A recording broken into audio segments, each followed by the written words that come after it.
Tahun 2022, The Walt Disney Company mencatatkan kerugian operasional sebesar 4 miliar dolar Amerika, atau setara dengan 60 triliun rupiah, khusus untuk divisi streaming mereka dalam waktu kurang dari 24 bulan. Dan yang lebih gila lagi, semua ini terjadi tepat saat mereka mengklaim akan menguasai dunia hiburan digital. Mari kita bedah anatomi kehancuran strategis ini. Disney bukan sekadar perusahaan film, mereka adalah mesin penggerak kebudayaan global. Selama hampir 1 abad, mereka memegang kendali atas mimpi anak-anak melalui karakter seperti Mickey Mouse dan kerajaan sinematik Marvel. Namun, ambisi untuk mendominasi platform streaming melalui Disney telah mengubah strategi perusahaan yang dulunya konservatif menjadi taruhan paling berisiko dalam sejarah Hollywood. Strategi ini dinamakan Direct to Consumer atau DTC.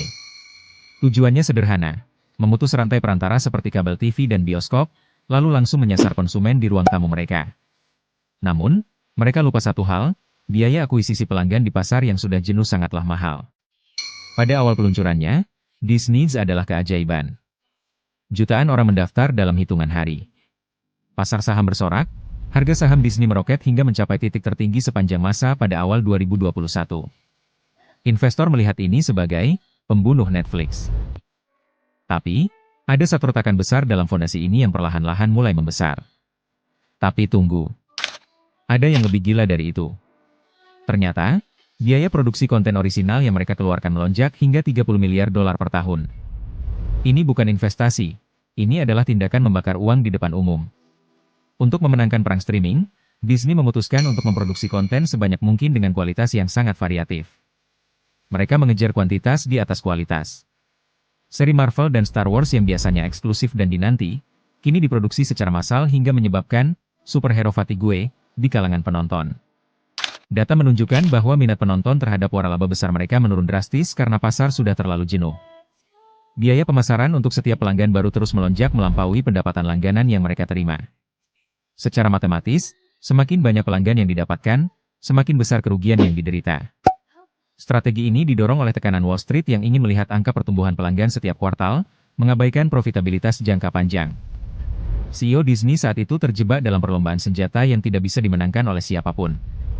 Mereka terus menggelontorkan modal tanpa henti, berharap bahwa skala ekonomi akan memperbaiki neraca keuangan di masa depan. Namun, realita pasar berkata lain. Inflasi global, kenaikan suku bunga, dan pergeseran perilaku konsumen pasca pandemi membuat masyarakat mulai memangkas pengeluaran untuk hiburan yang dianggap tidak esensial. Lalu, datanglah momen di mana semuanya mulai berantakan. Para analis keuangan mulai menyadari bahwa Disney bukanlah mesin pencetak uang, melainkan penyedot modal yang agresif. Saham Disney yang sempat melambung tinggi mulai jatuh bebas. Kepercayaan investor memudar. Internal perusahaan mulai bergejolak. Pemecatan besar-besaran dilakukan, dan proyek-proyek yang bernilai miliaran dolar dihentikan di tengah jalan. Ini adalah pemandangan yang langka bagi sebuah perusahaan yang selama ini dianggap tahan banting terhadap krisis ekonomi. Puncak dari drama ini adalah ketika mereka terpaksa mengakui bahwa model bisnis streaming mereka saat ini tidak berkelanjutan. Perubahan strategi dilakukan secara mendadak. Harga langganan naik secara drastis, iklan mulai disuntikan ke dalam platform, dan produksi konten dikurangi secara signifikan untuk menekan biaya. Mereka harus melakukan reset total. Pimpinan tertinggi bahkan harus dipanggil kembali untuk membenahi kapal yang hampir karam ini. Perjalanan Disney dalam 2 tahun terakhir adalah pengingat keras bagi dunia korporasi bahwa pertumbuhan yang tidak dibarengi dengan profitabilitas adalah resep menuju kehancuran. Kepemimpinan yang terjebak pada angka jangka pendek tanpa mempertimbangkan ekosistem bisnis secara keseluruhan akan selalu berujung pada kerugian masif. Kita melihat bagaimana raksasa sekaliber Disney bisa terhuyung-huyung karena ambisi yang tidak terkontrol. Keajaiban tidak lagi datang dari imajinasi, melainkan dari neraca keuangan yang sehat. Itulah kenyataan pahit di balik gemerlap lampu neon Hollywood yang kini harus berhadapan dengan realitas ekonomi yang keras. Strategi masa depan Disney kini berputar pada satu hal, efisiensi. Mereka tidak lagi mencoba menjadi segalanya bagi semua orang. Fokus kini beralih pada kualitas konten yang lebih baik, pengelolaan biaya yang disiplin, dan sinergi antara taman hiburan dengan konten digital. Apakah mereka bisa bangkit dan memulihkan kerugian 60 triliun tersebut?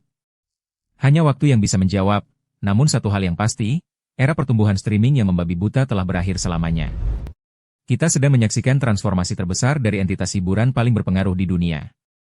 Kalau kamu terkejut dengan fakta kerugian ini, kamu wajib nonton video kami tentang strategi gagal yang dilakukan perusahaan besar lainnya saat mencoba beradaptasi dengan era digital yang berubah terlalu cepat.